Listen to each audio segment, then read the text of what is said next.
जेव्हा आपल्या भारतामध्ये ब्रिटिश लोक पहिली वेळ चालले होते तर तेव्हा त्यांनी हा किल्ला पहिला बांधलेला होता.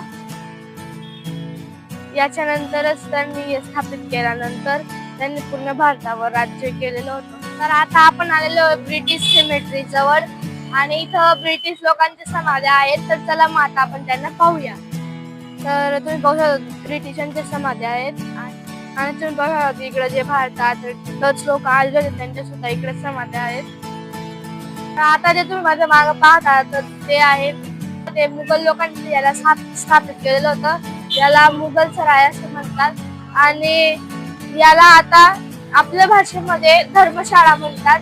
पण आणि आता याचं नाव बदलून आता सुरत महानगरपालिका ठेवलं गेलेलं आहे आणि याच्यामध्ये सरकारी कामं जे होत असतात ते इकडं सरकारी कामं होतात. तर तुम्ही बघू शकतात की सुरत हे किती स्वच्छ आणि सुंदर शहर आहेत आणि याला वेगवेगळ्या प्रकारचे नाव सुद्धा दिले गेलेले जसे